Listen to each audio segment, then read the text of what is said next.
خاطب ماكرون الذي تيقنت من أنه لا يملك الكثير من الذكاء الشعب المغربي بعقلية المستعمر، كما لو أن المغرب حامية من حاميات فرنسا. ومن جملة ما قال لفتني إصراره على تمويل الجمعيات وإعادة الإعمار، وفي الحالتين تطبيق لفكر استعماري بحت. أذكر جيدا عندما وصل لاهثا إلى بيروت في اليوم التالي لانفجار مرفأها يتحدث عن إعادة الإعمار. ملف إعادة الإعمار بالمناسبة ليس منة من ماكرون، هو ملف رابح بالفعل، لأن الشركات المنفذة المستفيدة هي الفرنسية والممول هو دول العالم، إضافة إلى أن من يعيد الإعمار يملك ويتحكم بشكل المكان. أين يكمن الطرح الغبي هنا؟ أنه يخاطب المغاربة اللي فيهم شيخ كبير في السن يحضر نصف كيس طحين لمركز المساعدات على دراجة؟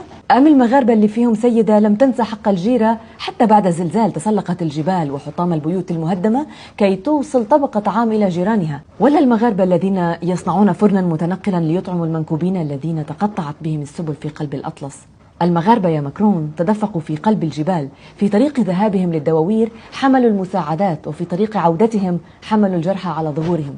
سمحوا لي الله يخليكم أقولها بالفلسطيني، حدا في عقل بيخاطب شعب فوق ما هو منكوب بيعزم شاي وأكل على اللي جايين يساعدوه؟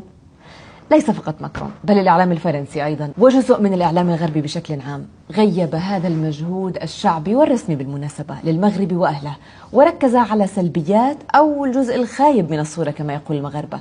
وكل دولة تحاول أن ترجع لنفسها الفضل على أنها هي التي تنقذ الأرواح وتقدم المساعدات.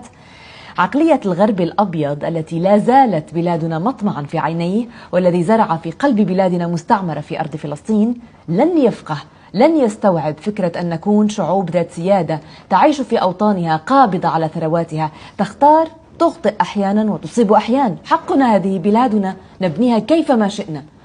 أما عن المغاربة الذين لم أزر بلادهم إلى اليوم وعرفتهم صراحة أيام كأس العالم في قطر، فسأحكي لاحقا، لدي الكثير ما أقول، لكن الأهم أنهم شعب يعرف كيف يصنع المجد في انتصارهم كما في كأس العالم، وفي ألمهم كما الآن بعد كارثة الزلزال. رفع الله عنهم البلاء وأحسن عوضهم، والله يحسن الأعوان.